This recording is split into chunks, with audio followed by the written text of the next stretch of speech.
유럽의 저명한 언어학자들이 자신들의 언어가 최고라고 자부하던 그 순간, 옥스퍼드 출신의 학자가 신선한 바람을 불어일으켰습니다. 과연 무슨 일이 있었던 걸까요? 충격적인 진실이 담긴 이야기 지금 시작합니다. 그 전에 좋아요와 구독 꼭 부탁합니다. 안녕하세요. 저는 옥스퍼드 대학 영문학과 교수 에드워드 스펜서입니다. 제 인생의 절반을 언어와 함께했죠.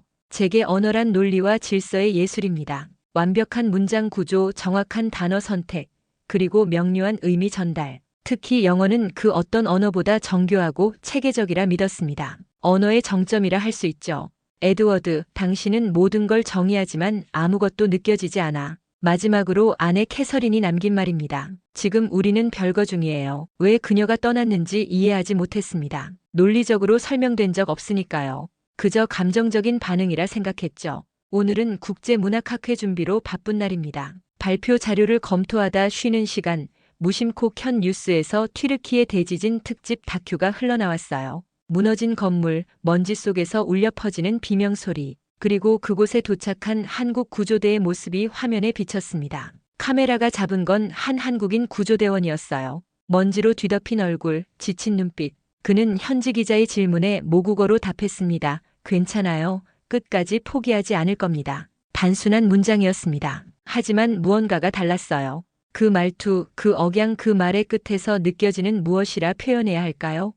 따뜻함이었을까요? 발표 자료를 덮었습니다. 갑자기 집중이 되지 않았어요. 그 짧은 한국어 문장이 내 귓가에 계속 맴돌았습니다. 괜찮아요라는 단어의 억양과 말의 끝에서 느껴지는 감정. 설명할 수 없지만 분명히 존재하는 무언가. 저는 평생 언어를 연구해왔습니다. 그러나 이런 감각은 처음이었어요. 언어가 단지 의미 전달의 도구가 아니라 감정을 직접 전달할 수 있다는 생각은 해본 적 없었죠. 정확히 말하자면 그런 가능성을 인정하지 않았던 겁니다. 책상 위에 놓인 아내의 사진을 바라봤습니다. 마지막 대화가 떠올랐어요. 그녀가 원했던 것은 아마도 내 말 속에 담긴 감정이었을까요? 하지만 저는 언제나 명료함과 정확성만을 추구했습니다. 내 목소리에 감정이 실리는 법은 배운 적이 없었으니까요. 창밖은 어느새 어두워졌습니다. 발표 자료는 여전히 미완성이었어요. 그러나 오늘 밤 제 머릿속은 완벽한 영어 문장이 아닌 낯선 한국어 문장의 울림으로 가득 찼습니다.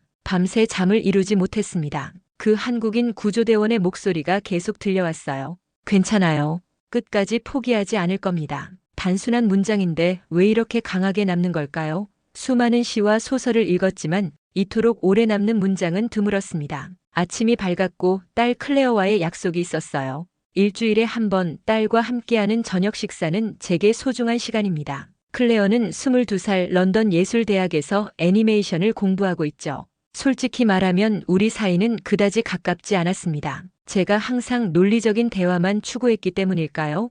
이탈리안 레스토랑에서 만난 클레어는 여느 때와 같이 밝은 미소로 저를 맞이했어요. 아빠, 발표 준비는 잘 돼가요? 그럭저럭이다. 집중이 잘 안 되는 날도 있지. 파스타를 먹으며 일상적인 대화를 나눴습니다. 그러다 무심코 말이 나왔어요.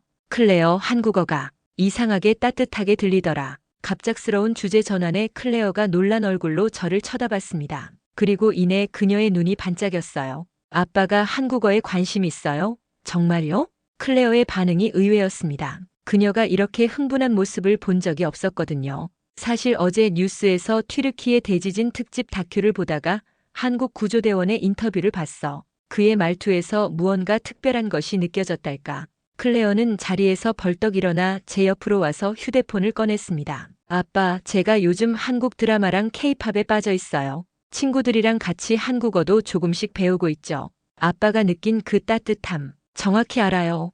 클레어가 휴대폰으로 짧은 영상을 보여줬습니다. 한국 드라마의 한 장면이었어요. 병원 침대에 누운 노인에게 젊은 의사가 말을 건네는 장면이었죠. 괜찮으세요, 할아버지? 걱정 마세요. 제가 꼭 고쳐드릴게요. 클레어가 설명했습니다. 들으셨죠? 문장 끝에 요 그리고 억양. 한국어는 문장 끝에 감정을 실어요.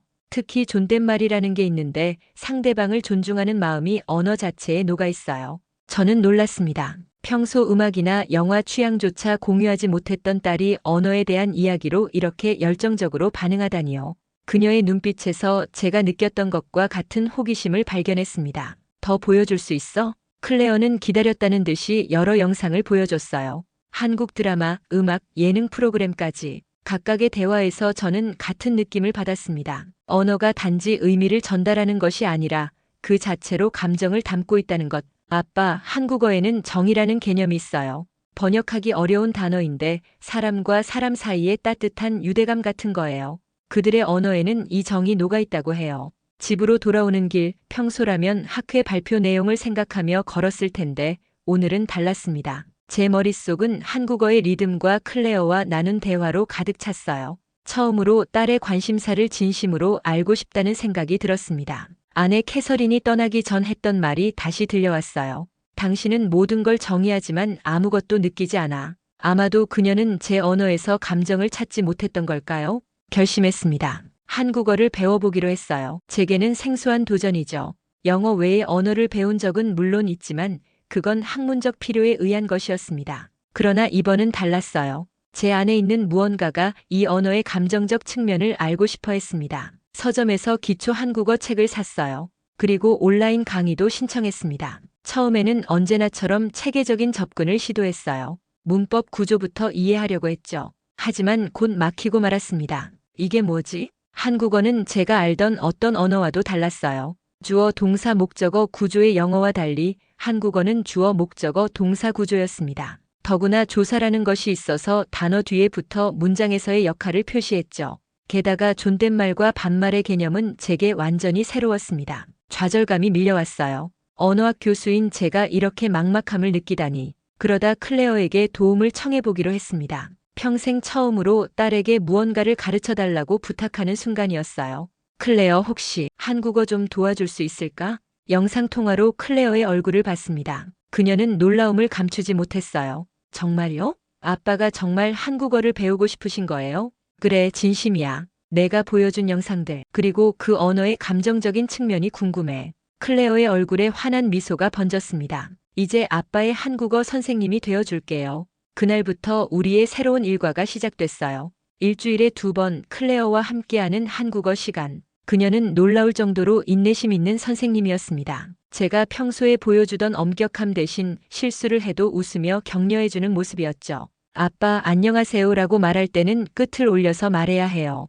그래야 진짜 반가운 마음이 전해져요. 처음으로 제 말투에 신경을 쓰기 시작했습니다. 영어를 가르칠 때는 문법과 단어 선택에만 집중했었는데 이제는 어떻게 말하느냐가 중요하다는 걸 알게 됐어요. 한국어의 요와 습니다의 차이, 높임말의 다양한 층위, 그리고 말끝에 감정을 싣는 방법까지. 클레어는 제게 한국 드라마나 예능의 짧은 클립을 보여주며 설명해 줬습니다. 여기서 이 사람이 사랑해요라고 말할 때 마지막 요를 어떻게 발음하는지 들어봐요. 영어와는 완전히 다른 느낌이죠? 맞습니다. 완전히 달랐어요. 영어는 단어 자체의 의미를 담지만 한국어는 말투와 억양으로 감정의 깊이와 뉘앙스를 전달했습니다. 제가 평생 가르쳐온 방식과는 정반대였어요. 연습을 거듭할수록 깨달았습니다. 언어는 단지 정보 전달의 도구가 아니라 마음과 마음을 잇는 달이라는 것을요. 클레어에게 한국어로 고마워라고 말했을 때 그녀의 얼굴에 피어난 미소를 잊을 수 없습니다. 아마도 저는 처음으로 말이 아닌 마음을 전달한 것 같았어요. 캠브리지에서 열린 국제 포럼에 참석했습니다. 언어와 문화의 상호작용이라는 주제였어요. 평소 같으면 영어의 우수성에 대해 강연했을 테지만 이번에는 조금 다른 마음으로 왔습니다. 발표장 앞에서 우연히 한 남성과 마주쳤어요. 그는 자신을 세르다르 아슬란이라고 소개했습니다. 튀르키예 출신의 통번역가였죠. 에드워드 교수님, 영문학계의 대가를 만나다니 영광입니다. 우리는 금방 대화에 빠졌습니다. 그리고 어느새 제가 요즘 한국어에 관심을 갖게 된 이야기를 하고 있었어요. 튀르키예 대지진 영상에서 본 한국 구조대원의 말투에 관한 이야기까지. 세르다르의 눈이 반짝였습니다. 아, 그것 참 흥미롭네요. 사실 튀르키예와 한국은 형제국이라고 불리는 사이입니다. 제가 고개를 갸웃거리자 그가 설명을 이어갔어요. 6.25 전쟁 때 튀르키예는 유엔군의 일원으로 한국에 파병했습니다. 우리 군인들은 한국인들과 함께 싸웠고 많은 이들이 목숨을 잃었죠. 그 후로 두 나라는 특별한 유대감을 형성했어요. 처음 듣는 이야기였습니다. 세르다르는 휴대폰을 꺼내 사진들을 보여줬어요. 이건 한국 부산에 있는 튀르키예 참전용사 기념비입니다. 그리고 이건 앙카라에 있는 한국 공원이고요. 두 나라는 위기의 순간마다 서로를 도왔습니다. 그의 이야기를 들으면서 깨달았습니다. 그 짧은 한국어 문장은 단지 말이 아니라 역사와 유대감의 축적이었던 거예요. 괜찮아요. 끝까지 포기하지 않을 겁니다. 라는 말 속에는 수십 년의 인연이 담겨 있었던 겁니다. 한국어와 튀르키어는 문법적으로도 비슷한 점이 많아요. 둘 다 교차어거든요. 하지만 가장 큰 공통점은 감정을 표현하는 방식입니다. 세르다르의 말이 계속 이어졌습니다. 에드워드 교수님, 당신이 느낀 그 따뜻함은 단순히 발음이나 억양의 문제가 아닙니다. 그건 관계의 언어예요. 한국인들은 말을 통해 마음을 전하는 법을 알고 있죠. 그들은 말을 통해 안아주는 법을 알고 있습니다. 말을 통해 안아주는 법. 이 표현이 제 마음을 강하게 두드렸어요. 제가 평생 해온 일은 언어를 통해 설명하는 것이었습니다. 하지만 한 번도 언어로 안아주는 것에 대해서는 생각해 본 적이 없었어요. 세르다르는 마지막으로 이렇게 말했습니다. 혹시 관심 있으시면 제 튀르키예 친구들과 함께하는 모임이 있습니다. 다음 주에 한국 문화에 대해 이야기하는 시간을 가질 예정이에요. 와보시겠어요? 처음 보는 사람의 초대를 받아들이는 것은 제 성격과는 거리가 멀었습니다. 하지만 이번엔 달랐어요. 네, 꼭 가보고 싶네요. 감사합니다. 포럼을 마치고 호텔로 돌아오는 길 세르다르의 말이 계속 머릿속에 맴돌았습니다. 감정의 언어는 타고나는 것이 아니라 문화와 경험의 집적이라는 것. 그렇다면 저도 배울 수 있지 않을까요? 아내에게, 딸에게, 그리고 제 자신에게도 더 나은 언어를 선물할 수 있지 않을까요? 세르다르의 모임에 참석한 후 한국어에 대한 제 관심은 더욱 깊어졌습니다. 이제는 단순히 언어를 배우는 것을 넘어 그 언어가 담고 있는 문화와 정서를 이해하고 싶었어요.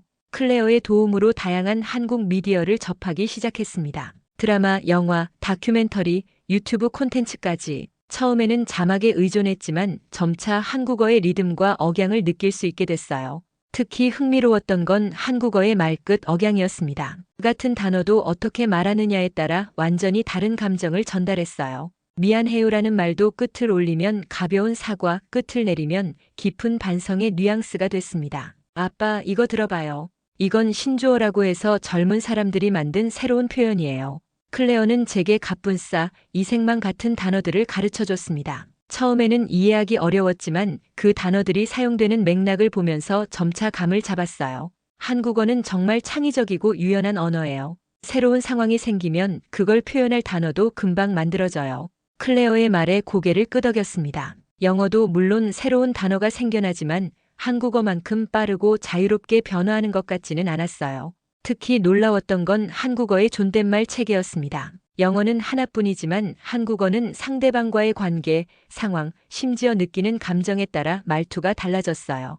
클레어, 존댓말은 단순히 높임이 아니라 관계를 표현하는 거구나. 딸이 미소 지으며 말했습니다. 맞아요. 한국어에서는 언어가 사람과 사람 사이의 거리와 관계를 그대로 보여줘요. 그래서 더 따뜻하게 느껴지는 것 같아요.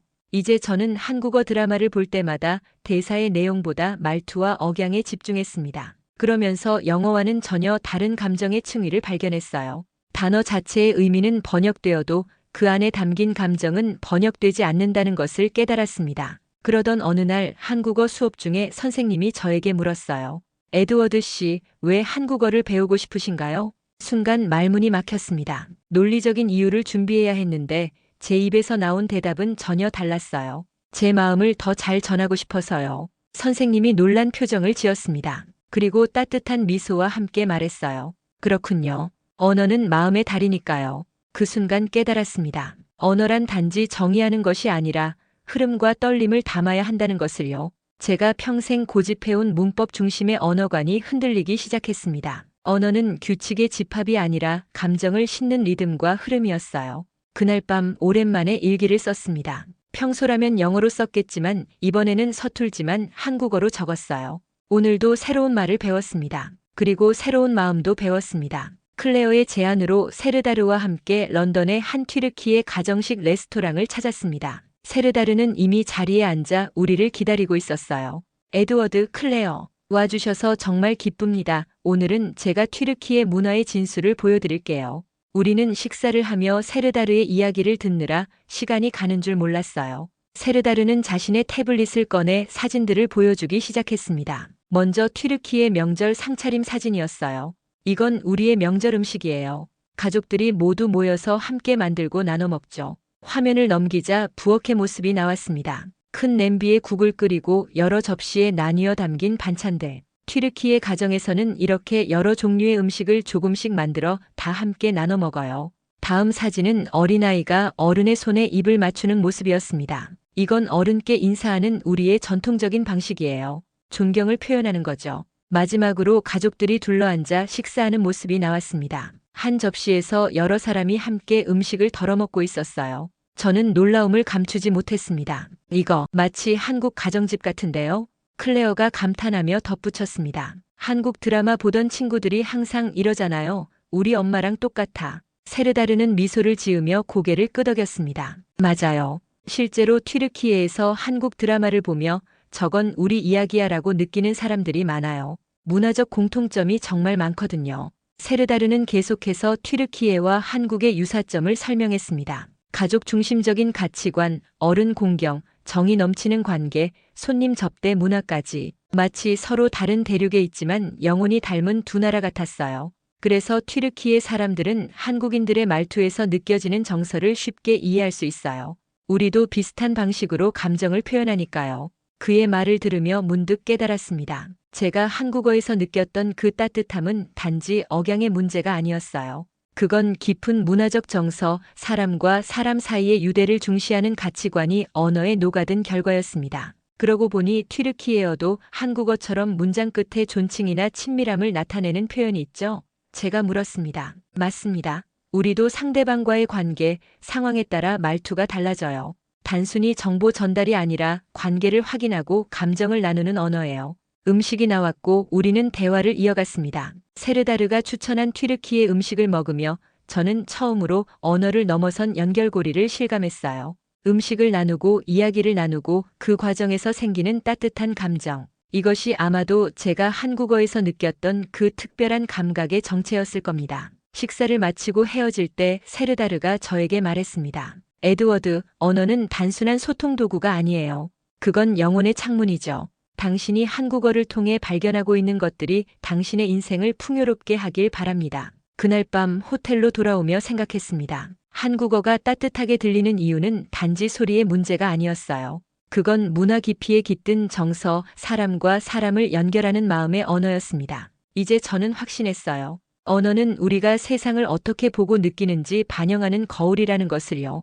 옥스퍼드로 돌아온 후 큰 결심을 했습니다. 다가오는 언어학 세미나에서 언어와 감정의 상관관계에 대한 발표를 하기로 한 거예요. 제 전문 분야에서 벗어난 주제였지만 이미 마음은 정해졌습니다. 세르다르와 클레어의 도움을 받아 자료를 모았어요. 한국어의 구조적 특성, 존댓말 체계, 정의 개념과 언어적 표현, 그리고 문화적 배경까지. 특히 세르다르가 제공한 튀르키예와 한국의 문화적 유사성 자료는 큰 도움이 됐습니다. 발표 준비를 하면서 한 가지 핵심 문장을 도출했어요. 존댓말은 위계가 아닌 관계다. 영어를 사용하는 우리는 종종 언어를 권력과 지위의 도구로 봅니다. 하지만 한국어의 존댓말은 단순한 위계 질서가 아니라 서로를 배려하고 존중하는 방식이었어요. 상대방과의 관계, 상황, 감정에 따라 달라지는 유연한 시스템이었죠. 발표 전날 밤 긴장으로 잠을 이루지 못했습니다. 평생 영문학의 우수성을 주장해온 제가 이제는 전혀 다른 시각으로 언어를 바라보게 되었으니까요. 동료 교수들의 반응이 걱정되기도 했습니다. 세미나 당일 강의실은 예상보다 많은 사람들로 가득 찼어요. 클레어와 세르다르도 맨 뒷자리에 앉아 있었습니다. 그들의 존재가 저에게 용기를 주었어요. 여러분, 오늘 저는 언어에 대한 제 관점의 전환에 대해 이야기하려 합니다. 시작부터 솔직했습니다. 평생 언어를 논리와 질서의 도구로만 봐왔던 제가 어떻게 한국어를 통해 언어의 감정적 측면을 발견하게 되었는지 이야기했어요. 튀르키예 대지진 영상에서 본 한국 구조대원의 말투부터 딸과의 새로운 유대감, 세르다르와의 만남까지 한국어는 제게 언어의 새로운 차원을 보여줬습니다. 그것은 단순히 의미를 전달하는 것이 아니라 마음을 전하는 도구였습니다. 청중들의 표정이 점점 흥미로워졌어요. 특히 한국어의 존댓말 체계와 말끝 억양에 관한 설명에서는 많은 질문이 쏟아졌습니다. 영어는 사랑해라고 말할 때 주로 단어 선택으로 감정의 깊이를 표현합니다. 하지만 한국어는 사랑해요라는 같은 말도 어떻게 말하느냐에 따라 완전히 다른 감정을 전달할 수 있습니다. 청중석에서 고개를 끄덕이는 사람들이 늘어났어요. 제 발표가 마무리될 즈음 강의실은 뜨거운 분위기로 가득 찼습니다. 언어는 감정의 울림이 있어야 완성됩니다. 우리가 가르치는 영어도 단순히 문법과 어휘가 아니라 그 안에 담긴 정서와 문화적 맥락을 함께 가르쳐야 하지 않을까요? 발표가 끝나고 많은 동료 교수들이 다가와 이야기를 나눴습니다. 놀랍게도 대부분 긍정적인 반응이었어요. 에드워드, 당신의 발표는 우리 학과에 신선한 바람을 불어넣었어요. 이런 관점은 생각해보지 못했네요. 정말 흥미롭습니다. 심지어 한 교수는 한국어와 영어의 감정 표현 비교 연구를 함께 하자고 제안했습니다. 평생 혼자서 연구해온 제게는 참신한 제안이었어요. 발표장을 나오는 길 클레어가 달려와 저를 꼭 안아줬습니다. 아빠 정말 멋졌어요. 아빠의 목소리가 완전히 달라졌어요. 감정이 느껴졌어요. 세르다르도 미소 지으며 다가왔습니다. 당신의 언어가 변했어요, 에드워드. 이제 당신의 말에는 마음이 담겨 있습니다. 그날 밤 호텔방에 돌아와 거울 속 제 모습을 바라봤습니다. 정말 달라진 걸까요? 아내 캐서린이 본다면 제 말에서 감정을 느낄 수 있을까요? 문득 그녀에게 연락하고 싶은 마음이 들었습니다. 하지만 아직은 조금 더 준비가 필요했어요. 발표 이후 제 연구실은 갑자기 북적이기 시작했습니다. 학생들뿐만 아니라 다른 학과 교수들까지 모두 언어와 감정에 대한 제 새로운 관점에 관심을 보였어요. 몇몇은 공동 연구를 제안했고 한 출판사는 책 집필을 권유하기도 했습니다. 하지만 제 마음 한구석에는 여전히 빈 공간이 있었어요. 아내 캐서린과의 단절된 관계였습니다. 가끔 필요한 연락만 주고받을 뿐 진심 어린 대화는 없었어요. 어느 저녁 클레어가 제 연구실을 찾아왔습니다. 아빠, 엄마한테 연락해봤어요? 고개를 저었습니다. 아직 무슨 말을 해야 할지 모르겠어. 클레어가 제 책상에 앉으며 말했어요. 아빠, 한국어를 배우면서 느낀 그 감정들 그대로 엄마한테 전해보는 건 어때요? 영어로요. 잠시 생각에 잠겼습니다. 제가 변했다면 제 언어도 변했을까요? 캐서린에게 그것을 보여줄 수 있을까요? 어떻게 하면 좋을까? 클레어가 제안했습니다. 손편지는 어때요? 아빠의 마음을 담아서 그날 밤 연구실에 남아 편지를 썼습니다. 처음에는 어색했어요. 학술 논문이나 이메일은 수없이 써왔지만 감정을 담은 편지는 언제 마지막으로 썼는지 기억조차 나지 않았으니까요. 몇 번의 시도 끝에 마침내 글을 완성했습니다. 캐서린에게 당신이 떠난 후 내 삶은 크게 달라졌어요. 처음에는 이해하지 못했어요. 왜 당신은 모든 걸 정의하지만 아무것도 느끼지 않아라고 말했는지. 하지만 최근 몇 달간 나는 새로운 언어를 배우게 되었습니다. 한국어라는 언어를요. 그 과정에서 깨달았습니다. 내가 평생 사용해온 언어는 머리에서 나온 것이었고 당신이 듣고 싶었던 건 마음에서 나오는 말이었다는 것을. 당신의 마음을 이해하고 싶었지만 나의 언어는 그걸 담을 줄 몰랐습니다. 이제 조금은 알 것 같아요. 언어는 단지 정보를 전달하는 도구가 아니라 마음과 마음을 잇는 달이라는 것을. 다시 만나 이야기할 수 있을까요? 이번에는 진짜 내 마음을 담아서 말하고 싶습니다. 편지를 읽어보니 어색했지만 진심이 담겨 있었습니다. 오랫동안 표현하지 못했던 제 감정이 글자 사이사이에 녹아 있었어요. 클레어에게 편지를 보여주자 그녀의 눈에 눈물이 맺혔습니다. 아빠, 정말 달라졌어요. 이 편지에는 아빠의 마음이 느껴져요. 다음 날 편지를 우체통에 넣었습니다. 가슴이 두근거렸어요. 마치 오래전 캐서린에게 첫 번째 데이트를 신청했을 때처럼. 어쩌면 이것도 일종의 첫 만남이 아닐까요? 새로운 언어로 서로를 만나는. 며칠 후 클레어와 함께 점심을 먹던 중이었습니다. 그때 제 휴대폰으로 메시지가 왔어요. 캐서린이었습니다. 편지 받았어요. 토요일 오후 3시 우리가 처음 만났던 카페에서 만날 수 있을까요? 클레어에게 보여주자 그녀가 환하게 웃었습니다. 봐요. 엄마도 아빠의 변화를 느꼈나 봐요. 가슴이 벅차올랐습니다. 언어가 변하니 관계도 변할 수 있다는 희망이 생겼어요. 이것이 바로 제가 한국어에서 배운 가장 중요한 교훈이었습니다. 언어는 화해와 치유의 첫걸음이 될 수 있다는 것을요.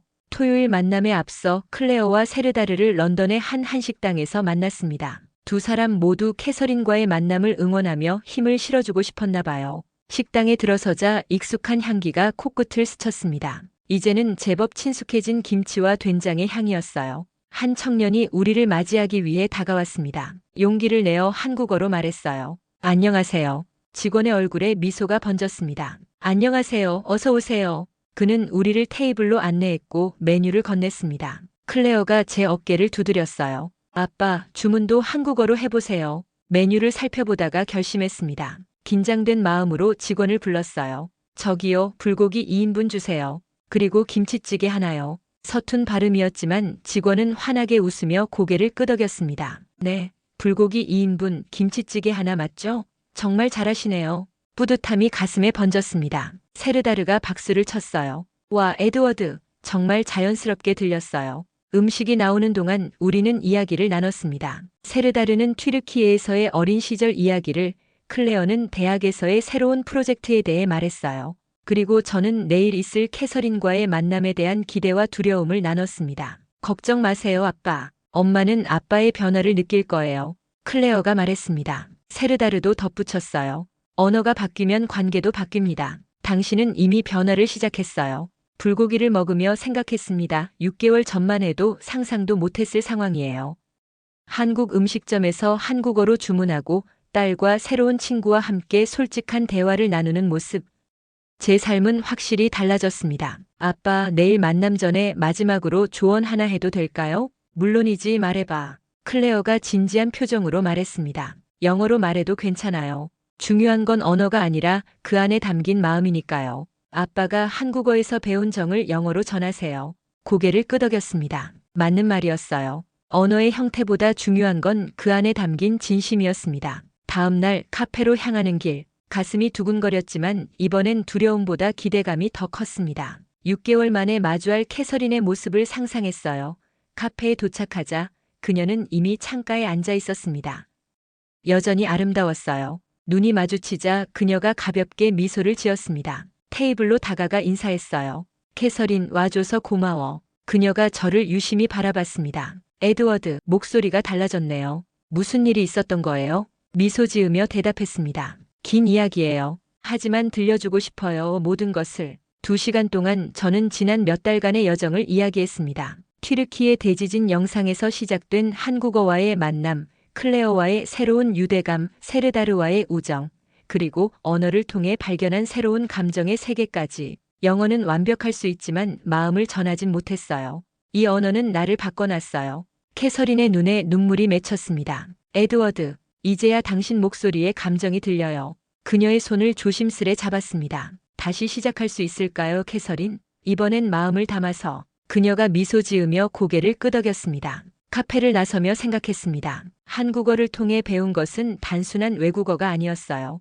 그것은 감정을 표현하는 방법, 마음을 전하는 기술, 그리고 관계를 회복하는 지혜였습니다. 돌아오는 길 휴대폰으로 클레어에게 문자를 보냈습니다. 오늘 만남 잘 됐어. 엄마와 다시 시작하기로 했어. 곧바로 클레어의 답장이 왔어요. 고마워요, 아빠. 언어의 끝에서 저는 새로운 시작을 발견했습니다. 이제 저는 단지 말하는 것이 아니라 마음을 전하는 법을 배웠어요. 그리고 그것이 제 인생을 바꿨습니다. 한국어의 아름다움이 저의 영혼을 따뜻하게 안아준 것 같은 느낌입니다. 지금까지 저의 이야기를 들어주셔서 감사합니다. 오늘 우리는 한국어의 따뜻한 배려와 존중의 울림이 언어학자의 삶을 어떻게 변화시켰는지 감동적인 여정을 함께했습니다. 언어는 단순한 의사소통을 넘어 서로의 마음의 희망과 온기를 전해주는 놀라운 힘을 가지고 있습니다. 튀르키예와 한국의 형제국 정신이 보여주듯 진정한 소통은 국경을 넘어 서로를 연결하고 따뜻하게 안아주는 것임을 깨닫게 됩니다. 재미있게 보셨다면 구독과 좋아요 부탁드립니다. 여러분의 관심은 영상을 만드는데 큰 힘이 됩니다. 감사합니다.